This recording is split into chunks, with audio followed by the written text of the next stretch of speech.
Check your calendar, because we are now 258 days away from the midterms. And while that might sound like a ways off, early voting for primaries is now open in Arkansas, North Carolina, and Texas. And those primaries are just 2 weeks from today. But we begin this evening with Jeffrey Epstein and the consequences facing people connected with him. Tomorrow, lawmakers will depose billionaire Les Wexner, Epstein's former very close confidant and client. Wexner's massive company operated chains like Express, Limited, Victoria's Secret, and Bath & Body Works. An FBI document named Wexner as co-conspirator, but his attorneys say they weren't told he was one and he has never been charged with a crime.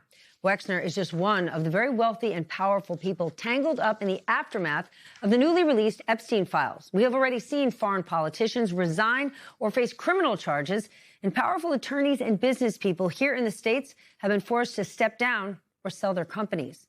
And they are not even accused of being involved with Epstein's heinous crimes. Just this week, Thomas Pritzker retired as executive chairman at Hyatt Hotels. Files showed Pritzker was regularly in touch with Epstein after his 2008 plea deal on sex crime charges. And the search for more answers in the Epstein case could soon have a new front line. New Mexico. Lawmakers there have approved what they call the first full investigation into Zorro Ranch. That's the 7,600-acre property where Epstein is accused of trafficking and sexually assaulting girls and women. That committee, which has subpoena power, started its work today.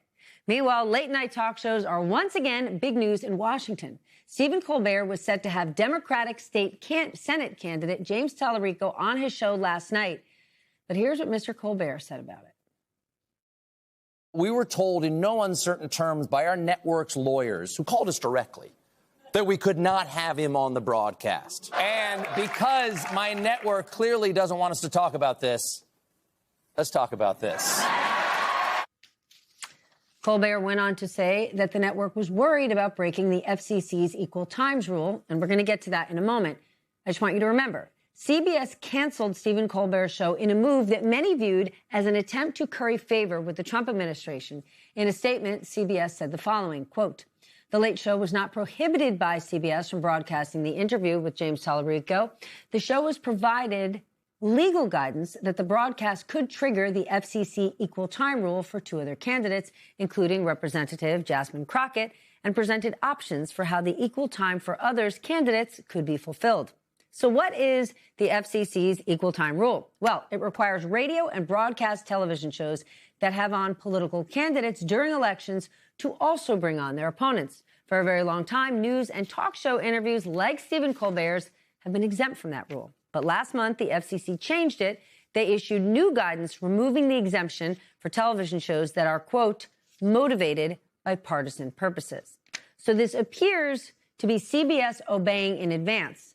And now that Colbert chose to talk about it openly, bashing the FCC in the process, we're going to see what happens next.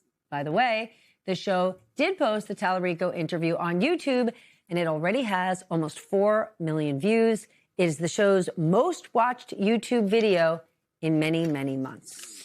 Now let's get smarter with the help of our lead-off panel.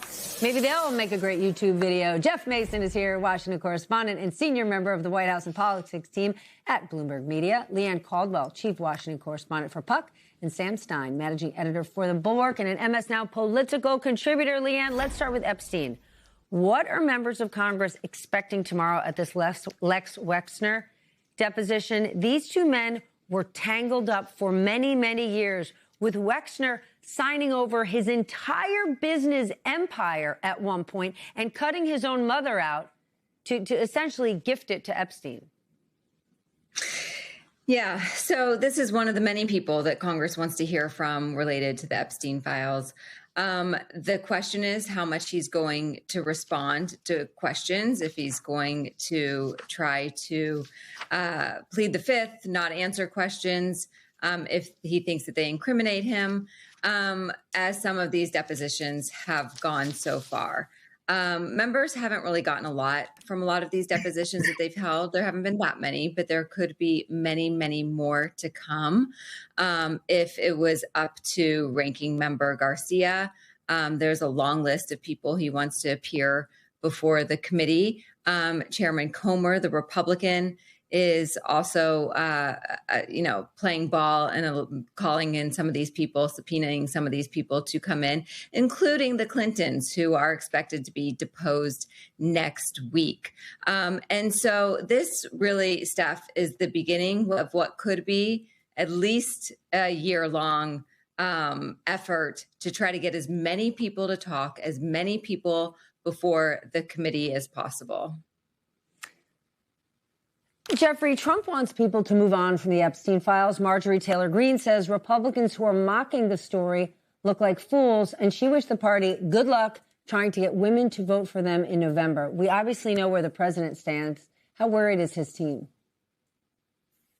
Well, I think he and his team want this story to go away. And I think one of the great points that Leanne just made is that not only is this story not going away for him politically, but these depositions and these hearings are going to last well into the period of midterm campaigning and the midterm elections. So as President Trump tries to pivot this week by going to Georgia to talk about the economy, and no doubt he's going to talk about the economy, his party and the Washington generally, including leaders within his party on Capitol Hill, are keeping the focus on Jeffrey Epstein. It's exactly the wrong thing that he needs politically.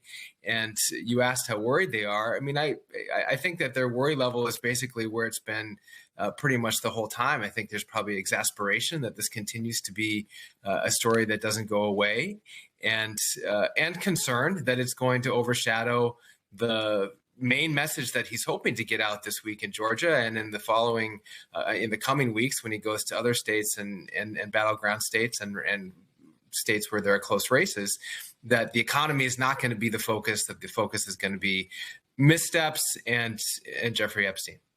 But of course, we don't have time to get into it. The president doesn't actually want to talk about the economy. It's been months and months. They were saying he was going to do this economy roadshow. The problem is, when he talks about the economy, he is not being accurate when it comes to the plight of the American people. Sam, what is your take on these depositions? It's Les Wexner tomorrow, but there is a long list of rich and powerful people tangled in this thing.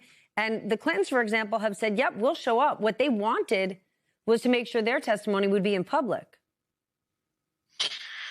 Yeah, I mean, I don't want to call it a trap that was set by Republicans that they're now ensnared in, but it's close to that because what you have here is the revelation that a lot of prominent business officials, but also people very much in the Trump orbit, are in these documents many times, thousands sometimes. We have Elon Musk, we have Steve Bannon. Obviously, President Trump himself is mentioned repeatedly. Howard Lutnick, of course, as well. So while Republicans on the Hill may try to manage these depositions to focus primarily on Democrats, what that ends up doing is just creating this impression, I would say, that there's some sort of effort to shield Trump, to shield his associates from the exact scrutiny that they are applying to everyone else. And so that makes it harder for this to go away. And you know that Trump, let me just say, the biggest tell for when Trump is bothered by a story and when he knows that it's problematic for him is when he says he's completely exonerated by it. That's always the tell that it's something that's problematic for him and that he knows it.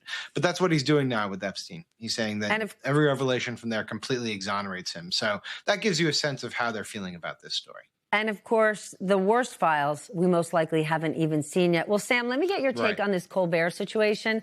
Why do you think it's such a big deal? Well, precisely because of what you laid out, right? I mean, the equal time rule basically existed, but with respect to news interviews and late night talk show hosts, it was an informal rule. There was never a real incident where late night show was, told by corporate lawyers, at least as far as I know, that they couldn't interview a prominent political candidate or risk getting tripped up by the rule.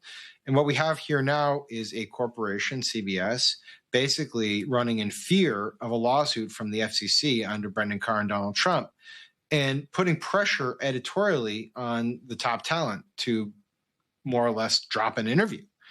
These are dangerous admonitions from the government. We don't want to be in a place where Brendan Carr is essentially the booking agent, right? And of course, there's a question about whether or not Brendan Carr would have done the same if it was a Republican going on Fox. And so we're in a place now where the regulators are essentially putting their thumb on who is going to get on the major airways. Now, Republicans will say, well, this has always been a liberal bias to this. We're just trying to even the playing field. And maybe there's an element of truth to that, maybe a kernel of truth to that. But these are also the same people who said, well, we are, completely believers of free speech. We don't want the government to intervene in these fundamental rights. And now they are exactly doing what they have warned against.